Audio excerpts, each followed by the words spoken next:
Each year, the PubKGroup convenes the top practitioners in government contracting to discuss the past year's most important and intriguing developments for government contractors and their counsel. From January 9th through the 12th, our experts will engage in 12 in-depth discussions about contract requirements, litigation, legislation, and regulatory activity.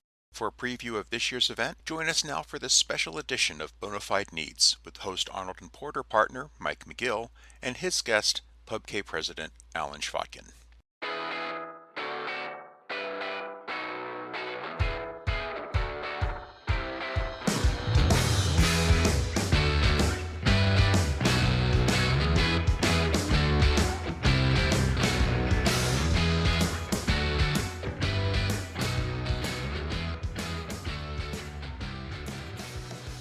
Hi, Alan. Welcome back to the podcast. Well, Mike, thanks very much. Looking forward to the discussion. I'm excited to have you back as a guest. We're going to preview PubK's annual review, which is a program covering developments in government contracting over the past year. Before we get to that, why don't we start with a reminder of the breadth of PubKGroup and an annual review, if you will, of PubK. What have been some of the notable developments this year at PubK? Well, thanks, and I'm excited to be here and talk about that. PubK is a publisher. This year, we're publishing 4 newsletters: PubK Law, PubK Cyber, and PubK Compliance, published every day except for some holidays. And new this year, we launched in the summer our 4th publication, PubK M&A, which focuses on those areas. So all about content and ongoing work in each of those areas. We obviously keep, there's some overlap, so we keep subscribers to compliance informed of major law development and law informed of major M&A activities. But each of those 4 newsletters covers specific areas. We're very excited. The number of subscribers are up across all of the newsletters, and particularly pleased with the growth that we've had in the M&A. We're always looking for content from subscribers and non-subscribers. We have a job board people can post information on.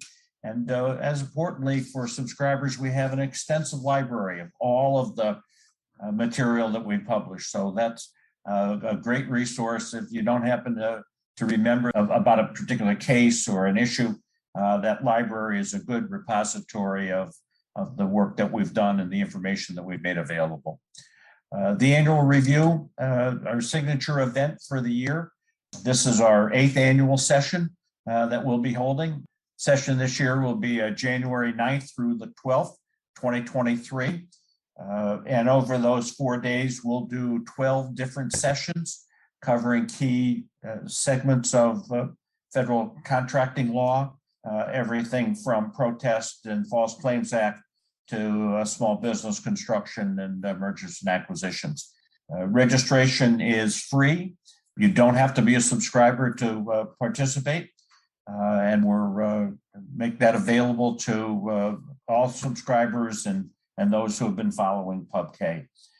We've got over 30 speakers across those 12 panels and more being added.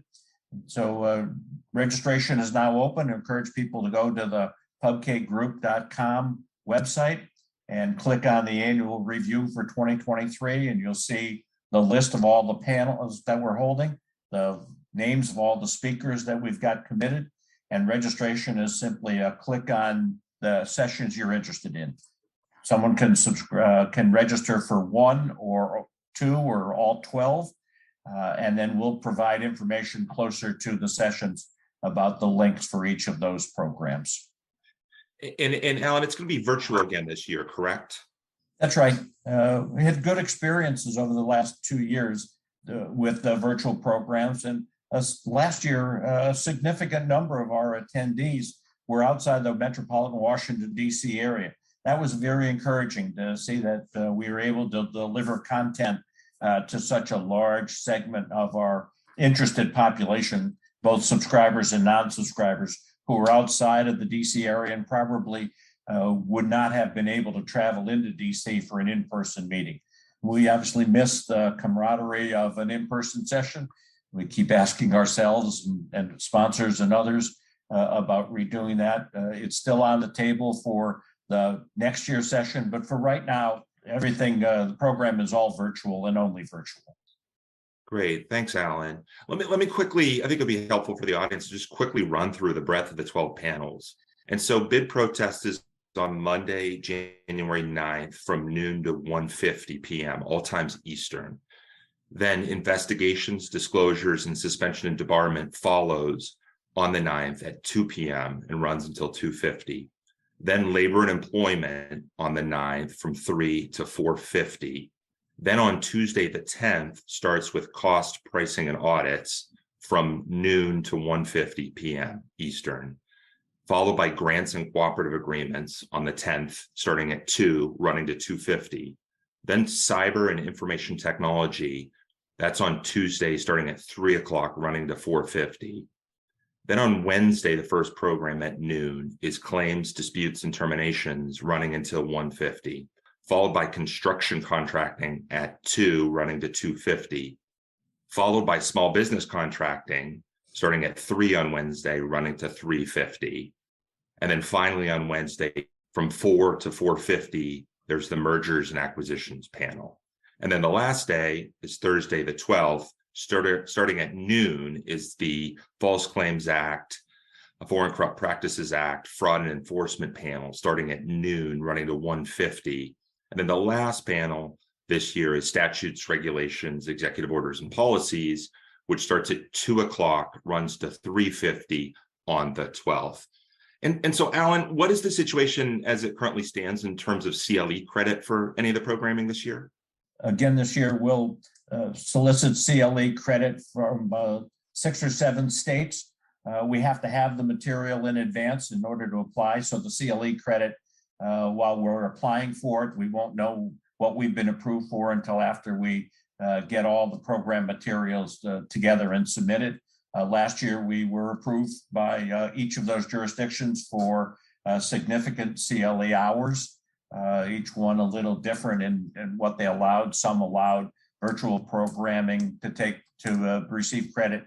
Some said the panel members had to be in person. So we're working our way through all of that. But CLE credit in those jurisdictions we apply for, but we can also support CLE credit in other jurisdictions that somebody is interested in taking the initiative to go after. There's no charge if you're a subscriber to any one of the PubK publications. There's no charge for the administrative work we do for CLE. If you are not a subscriber and want our support on CLE, we're happy to do that, but there's a small administrative fee. And all of that information is right on the registration page for the annual review. And Alan, if say somebody doesn't hear this podcast and somehow they weren't familiar with PubK's annual review and they listen to this podcast on January 14th next year, do you plan again to make some of the content available after the program? We absolutely do. In fact, today you can still go on the PubK website and see some of the material from the prior year's annual reviews. We generally make that available from a month, 6 weeks after the program. We record the sessions and have the material available for anybody who missed a session or wants to come back in to see one or all of them. Great. Why don't we quickly turn to some of the substance?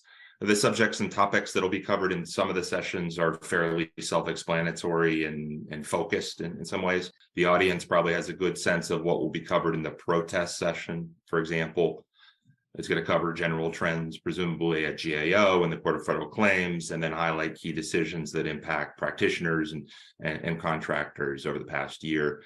The session on cybersecurity will cover the Department of Defense's latest developments on CMMC version 2.0. In fact, I see you have it right there in the title, and then probably also developments at the Department of Justice in terms of enforcement.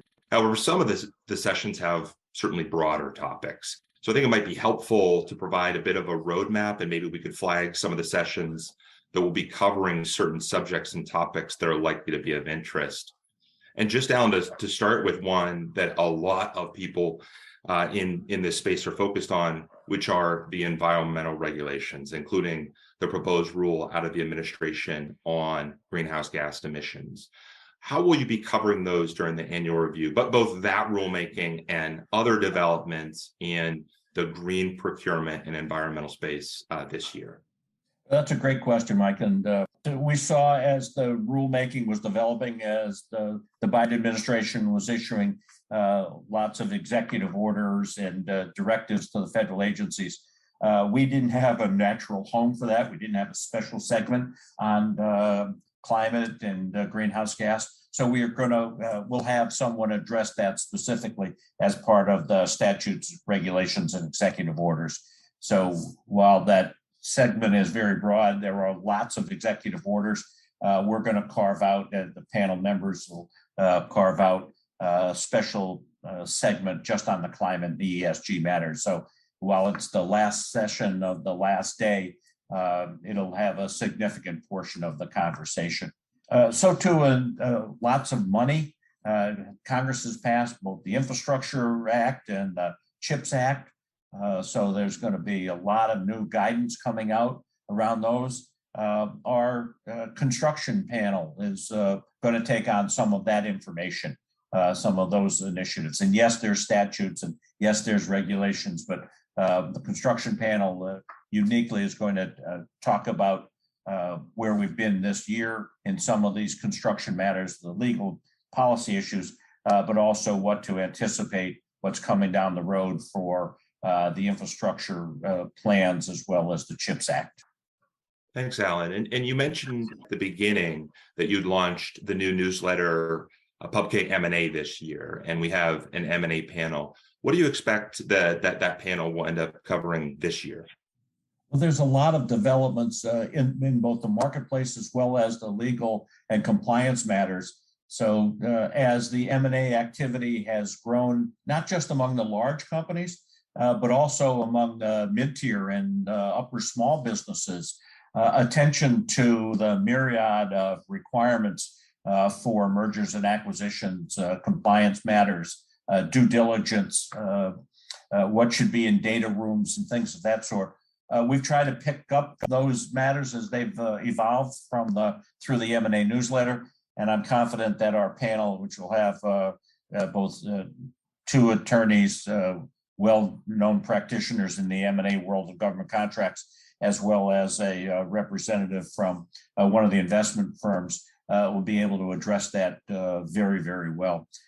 We had the M&A last year, and it was very well received. And while looking at the registrations, it's already growing in importance and attention to those who have already registered for the 2023 session. So I'm confident that we'll have a lot to cover in that area. Justice Department guidelines, compliance reviews, and elsewhere as well. Great, thanks, Alan. And I think that's important to emphasize, is that obviously we'll have a lot of panelists from private practice, but in addition, you mentioned on the M&A panel, Susan Gabay from Houlihan Lokey is going to be participating, and then there will be other non-private practitioners on some of the other panels. Like, for example, if you perhaps provide an overview of your cost pricing and audits panel for this year. Sure.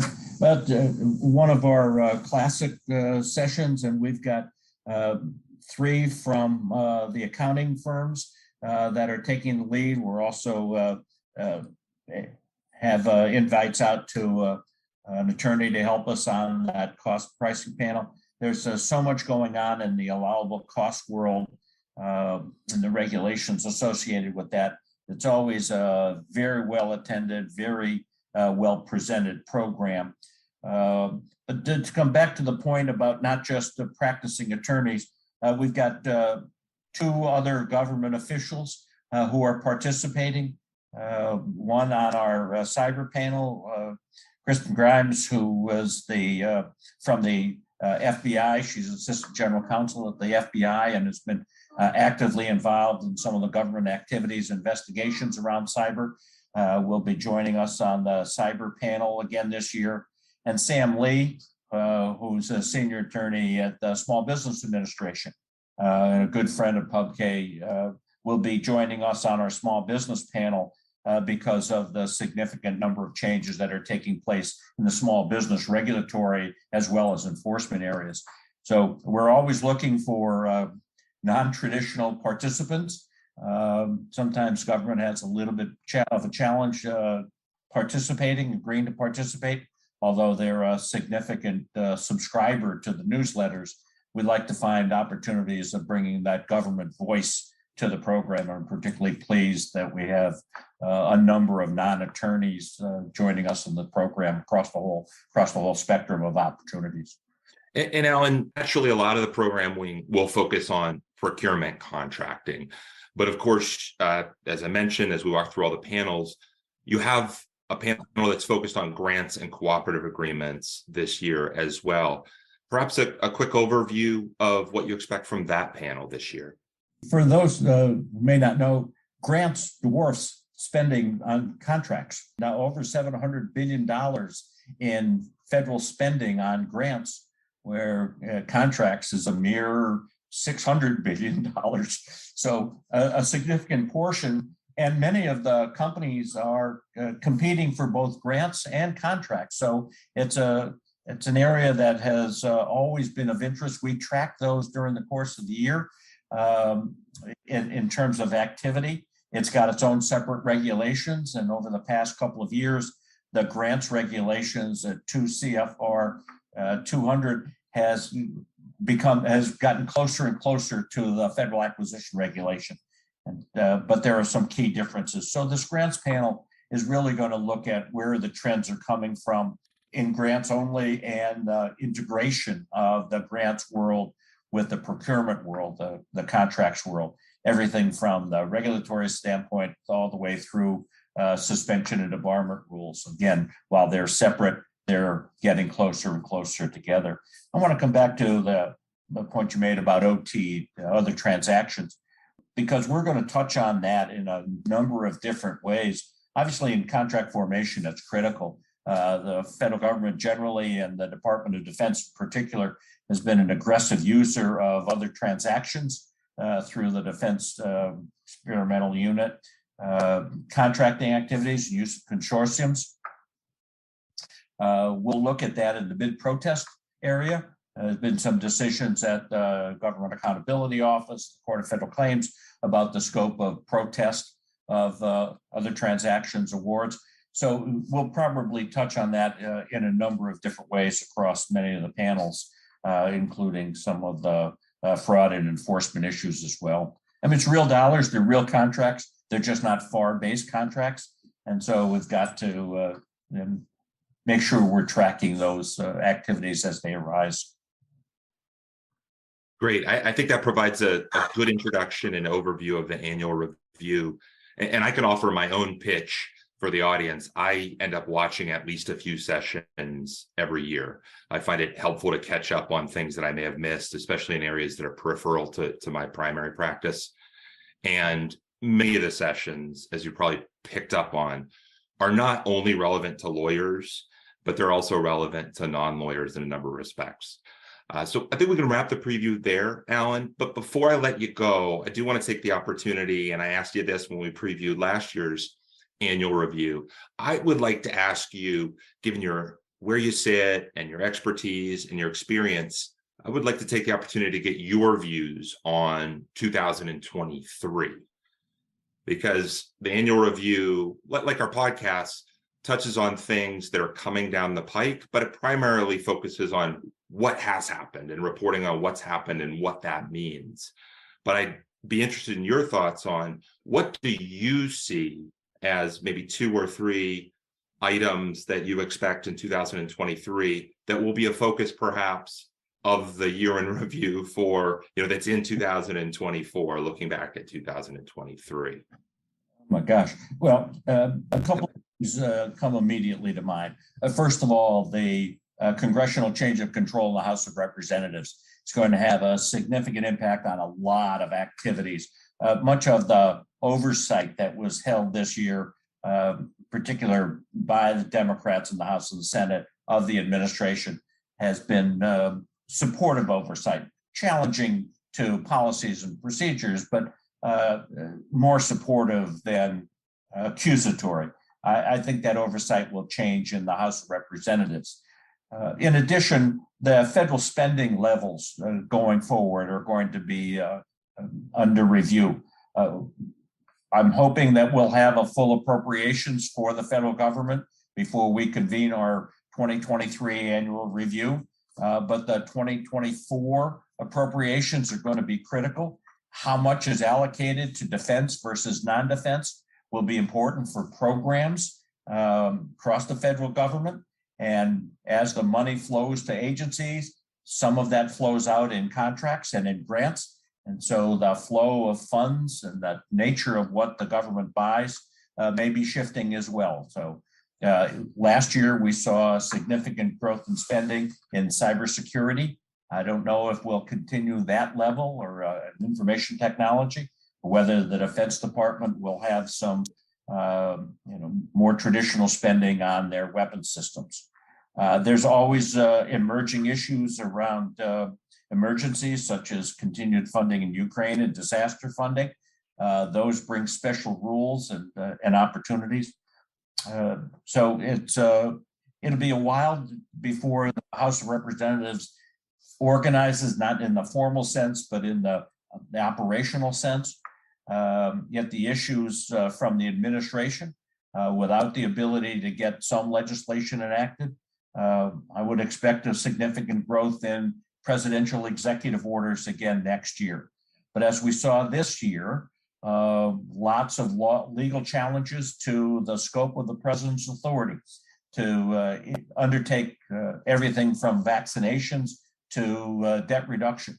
And I would expect the legal challenges to be as significant of the Biden administration's administration activities, executive orders, and regulations as they were this year. So I'm pretty confident that when we get around to the publications each day, PubK will be covering these developments as they arise, and there'll be lots to talk about in the annual review that we conduct in January of 2024. Great, thanks, Alan. And of course, we'll be covering those developments also on our podcast, our partnership podcast as well. And like you said, you'll be covering them every single day on your various newsletters. Is there anything before we wrap up, Alan, anything else in terms of PubK and the year ahead that you'd like to preview or pitch? Well, I'd like to thank you, Mike, for the podcast, the partnership, giving me the opportunity here. We're excited with the upcoming 8th annual session. I encourage everybody to register. Again, registration is free and simply a click away on the pubk.com website under the annual review tab. Subscribe to one or more of our publications. There's no better source of information on a regular basis than what you'll get out of these all 4 of our publications. And if there are new areas that you're interested in tracking, you or the folks at the firm or listeners, please let us know. Just drop us a note and we'll do our best to accommodate requests for information. And if there's new topics that we should be covering that we're not, let us know and we'll do our best to do so. So thanks again for hosting me again this year. Look forward to our continued partnership in calendar year 2023 and to a great annual review. Thanks, Alan. Thanks for taking the time. We really look forward to the annual review.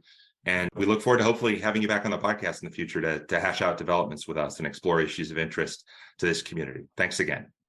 Thanks, Mike.